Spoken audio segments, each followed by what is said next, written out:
दोस्तों हमारे साथ है आकृति सेठी मैम, जिनका 249 रैंक के साथ 6th अटेम्प्ट में सिलेक्शन हुआ है। 6 साल करीब आपने पूरा डेडिकेशन के साथ प्रिपरेशन करी है।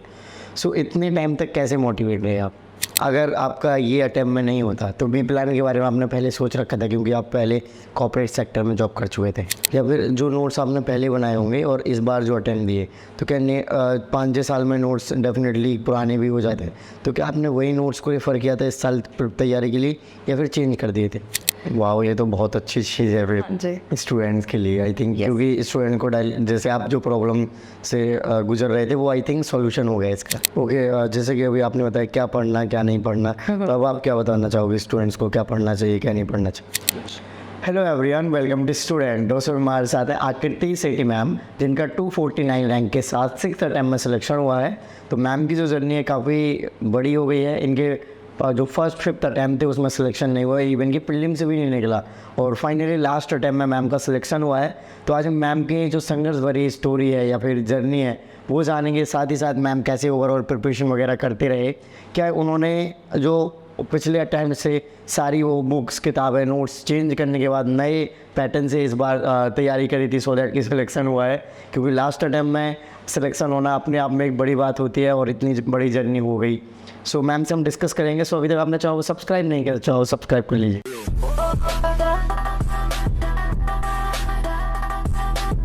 मैम सबसे पहले आप अपना एजुकेशन बैकग्राउंड बताइए। मैंने ग्रेजुएशन किया दिल्ली यूनिवर्सिटी से बीकॉम ऑनर्स में। उसके बाद मैंने मास्टर्स किया एमकॉम में। देन मैंने जीआरएफ क्वालिफाई किया था इकोनॉमिक्स में। ओके। और मैंने ग्रेजुएशन के बाद एक्चुअली 3-3.5 साल एक प्राइवेट सेक्टर में भी काम किया है। कंपनी में एक एमएनसी थी, उसमें काम किया। ओके, सो सिविल सर्विसेज में कहाँ से मोटिवेशन आया था कि यूपीएससी की तैयारी करना है? ये मोटिवेशन कॉलेज टाइम में ही था, जब मैं ग्रेजुएशन कर रही थी। उस टाइम पे कुछ सत्यमेव जयते आता था, उसके एपिसोड्स देख के ऐसे लगा कि एक सिविल सर्वेंट कितनी मल्टीपल चीज़ों में काम कर सकता है। तो उन स्टोरीज़ को देख के मुझे ऐसा लगा था कि मुझे सिविल सर्विसेज करना है। बट देन स्टार्ट किया मैंने जब मैंने 2017 में जॉब छोड़ी, उसके बाद मैंने सिविल सर्विसेज की तैयारी शुरू की थी। ओके, सो आपके करीब 6th अटैम्प्ट पूरे हो गए। हाँ जी। और अगर देखा जाए तो 6 साल करीब आपने पूरा डेडिकेशन के साथ प्रिपरेशन करी है। सो इतने टाइम तक कैसे मोटिवेट रहे आप? इंटरनल एक्सटर्नल दोनों मोटिवेशन चाहिए होती है, बहुत ज़्यादा सब्र, क्योंकि ये पेशेंस की गेम है बहुत ज़्यादा। अगर मेरे पेरेंट्स, मेरी फैमिली, मेरे फ्रेंड्स का सपोर्ट मेरे साथ नहीं होता तो शायद आज मैं यहाँ नहीं होती। बट इन सब के सपोर्ट की वजह से मुझे कॉन्टीन्यूसली ये मोटिवेशन मिलती रही कि मैं कर सकती हूँ, मैं कर लूँगी।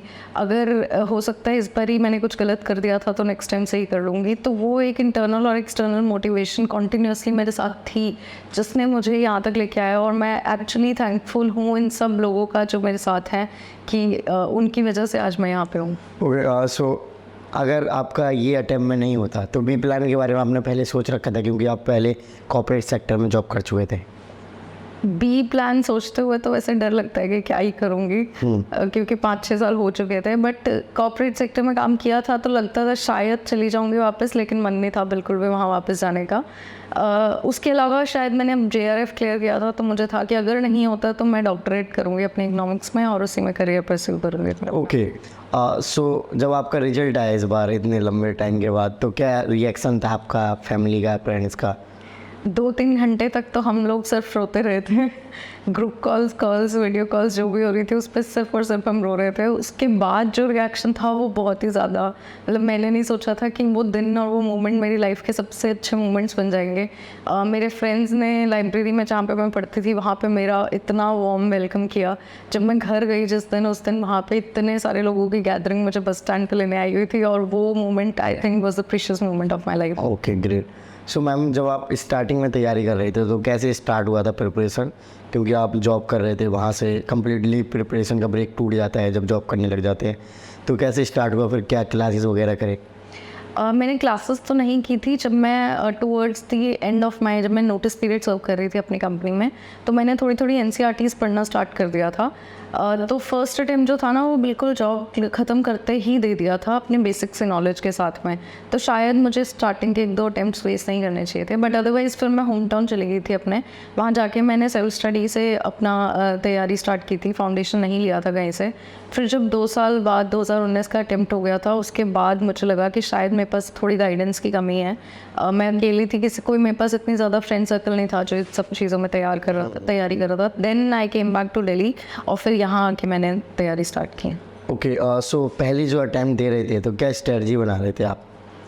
उस टाइम पे मुझे ऐसा लग रहा था कि मैं जो भी प्रिस्क्राइब्ड, जैसे बिकॉज ऑनलाइन आजकल बहुत ज़्यादा इन्फॉर्मेशन मिल जाती है, तो जो बुक सोर्सेज सब टॉपर्स रेफ़र कर रहे थे मैं वो पढ़ रही थी बट वो प्रीलिम स्पेसिफिक, मतलब एक होता है ना, आप मेंस के लिए पढ़ते हो तो आप कॉम्प्रिहेंसिव स्टडी करते हो, लेकिन जब आप सिर्फ और सिर्फ लक्ष्मीकांत उठा के पढ़ रहे हो, आप सिर्फ मॉडर्न हिस्ट्री के लिए स्पेक्ट्रम उठा के पढ़ रहे हो, तो you will not get that comprehensive coverage जो मेंस क्लियर करने के लिए चाहिए होती है, और शायद वही कॉम्प्रिहेंसिव नॉलेज हमें प्रीलिम्स भी क्लियर करवाती है। तो जब आप इंटीग्रेटेड पढ़ते हो ना, वो इंटीग्रेटेड पढ़ाई की कमी थी वहाँ पे। मैम मतलब मैं हार्ड वर्क कर रही थी but I was not working in the right direction. Okay ma'am, कहीं ना कहीं आपको नहीं लग रहा है कि प्रीलिम्स पे फोकस देना चाहिए था? जैसे अभी आप कह रहे हैं कि मॉडर्न हिस्ट्री के लिए स्पेक्ट्रम और पॉलिटी पढ़ लो, जबकि ऑलमोस्ट सभी लोग बोलते हैं ए इनफ है प्रीलिम्स और मेंस बहुत के लिए, सो दैट कि आपका प्रीलिम्स नहीं हो रहा था, क्योंकि कुछ लोग ये बोले कि प्रीलिम्स में हर्डल्स होता है, मेंस ओरिएंटेड पढ़ाई करनी चाहिए बट प्रीलिम्स को भी प्रीलिम्स के टाइम पे फोकस करना चाहिए।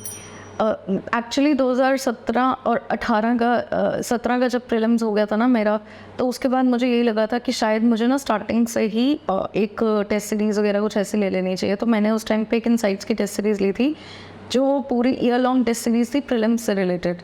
तो मुझे 2018 वाला अटैम्प्ट देख के ये लगा था कि मैं सिर्फ और सिर्फ प्रीलिम्स की साइकिल में फंसी हुई हूँ, मेरे कोई भी नोट्स ऐसे नहीं हैं जो मेंस रेडी हो। अगर मैं प्री क्लियर भी कर लूँगी तो मैं मेंस क्लियर नहीं कर पाऊँगी।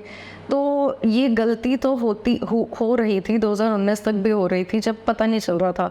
तो जैसे आपने बोला कि spectrum is enough for modern history, but बहुत सारे सब्जेक्ट्स ऐसे हैं, गवर्नेंस ले लीजिए आप internal security, disaster management, agriculture, ऐसे वाले सब्जेक्ट्स और टॉपिक्स जो हैं जिनका एक्चुअली प्रीलिम्स में भी वेटेज बहुत ज़्यादा है, बट इस पर हम फोकस नहीं करते जब हम प्रीलिम्स स्पेसिफिक पढ़ाई करते हैं। तो जब हम मेंस के लिए पढ़ते हैं तो हम इनके बारे में अच्छे से पढ़ते हैं, तो वो काफ़ी क्वेश्चंस प्रीलिम्स में भी सॉल्व करवाते हैं हमारे।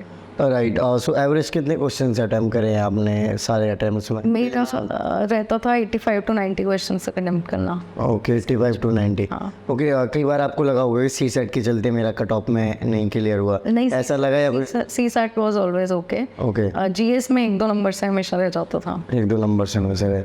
और इस बार आपने क्या मेजर चेंज किया था और क्या स्कोर था इस बार? इस बार मेरे जीएस में 103 मार्क्स आए थे पेपर प्रीलिम्स में, और चेंज मैंने मेजरली कुछ नहीं किया था। मुझे बस ये लगा था कि अब मेरे सारे नोट्स कंसोलिडेटेड हैं। हर बारी प्रीलिम्स से पहले यही डर लगने लग जाता था कि अगर प्रीलिम्स क्लियर हो गया तो मेंस के लिए नोट्स कंसोलिडेटेड नहीं है, मेरे पास मेरी अच्छी आंसर राइटिंग प्रैक्टिस नहीं है, मेरे पास प्रीवियस क्वेश्चंस मैंने अच्छे से नहीं किए हुए हैं। तो वो एक जो फेयर फैक्टर डेवलप हो जाता है प्रीलिम्स से पहले ही, तो वो शायद प्रीलिम्स में कॉन्फिडेंस नहीं दे रहा था जो प्रीलिम्स क्लियर नहीं करवा रहा था। इस साल सिर्फ और सिर्फ शांति रखी, अपने ऊपर भरोसा रखा, भगवान पे भरोसा रखा और कर दिया। ये एक मंजिल है तो रास्ते भी होंगे, और एक मेंटर भी जो मुश्किलों को आसान बना दे। नतीजे संयोग नहीं होते, दूसरों से बेहतर स्कोर होते हैं। GS Score, an institute for civil services. Good career is a process, and mentoring at GS Score is driven by primarily 2 objectives. One is empowerment, and another is excellence. This is what we are known for. कामयाबी की राह पर 1000 से भी ज्यादा निशान। GS Score।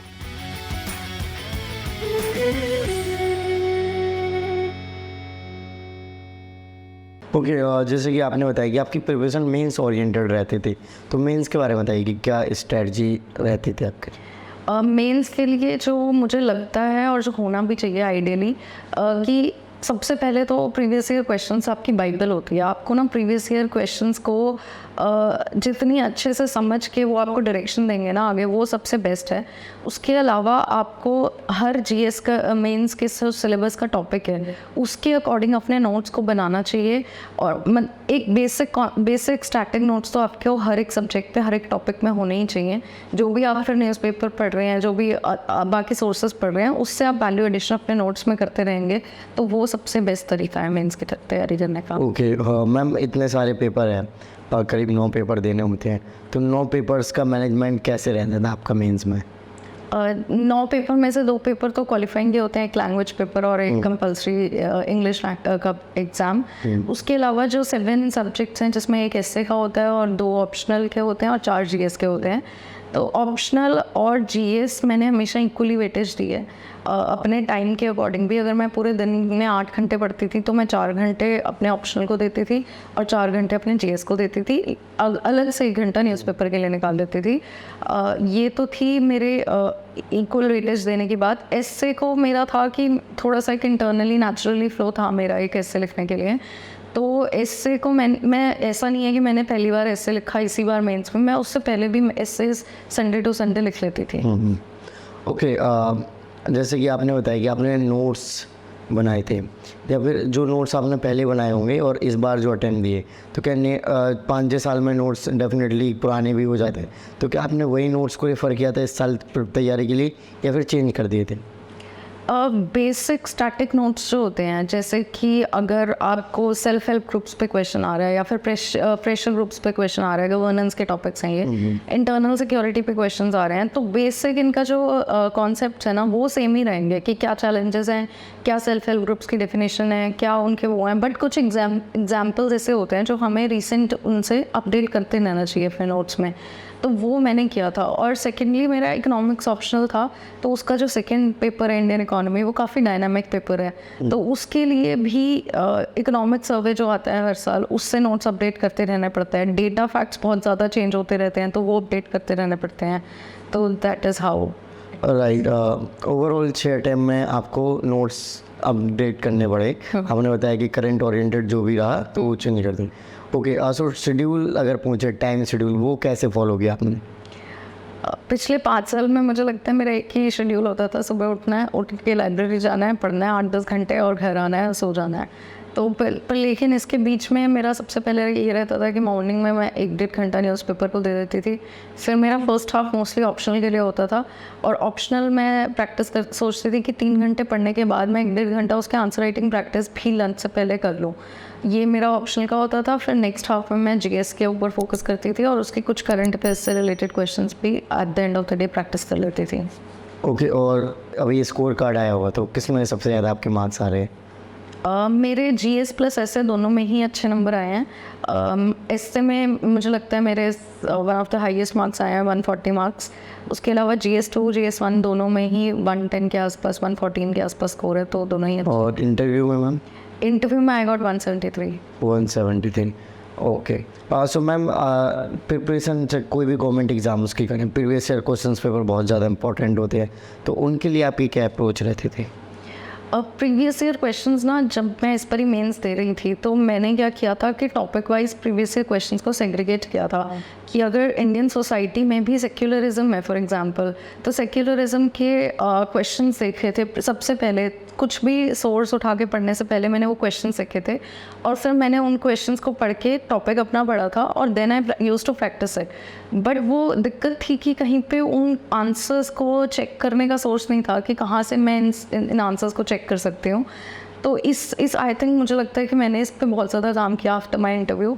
और last 3 महीने में मैंने एक GS, मैंने और गौरव बुडानिया सर हैं AIR 2020 या AIR 13 2020 के, हम दोनों ने मिलके GS4, GS1 और GS3 के ऊपर लास्ट 6 years के हैंड रिटन आंसर्स लिखे हैं जो कि बिल्कुल एलैबोरेटिव हैं, जिसमें आपको क्वेश्चन की डिमांड के अकॉर्डिंग ही आंसर मिलेगा विद इन द UPSC वाले pages, with in the word limit. वाह, ये तो बहुत अच्छी चीज़ है हाँ जी। फिर स्टूडेंट्स के लिए आई थिंक, क्योंकि स्टूडेंट को जैसे आप जो प्रॉब्लम से गुजर रहे थे वो आई थिंक सॉल्यूशन हो गया इसका। उसका सोल्यूशन मुझे लगा कि अगर मेरे पास टाइम है, बिकॉज मेरा लास्ट अटेम्प्ट था, मुझे नेक्स्ट अटेम्प्ट देना नहीं था, तो मैंने ये एक सोल्यूशन निकाला है। इसको हम बुक्स फॉर्म में प्रिंट करके अब मार्केट में निकालेंगे ताकि स्टूडेंट्स को आगे ये प्रॉब्लम ना आए। Okay great ma'am.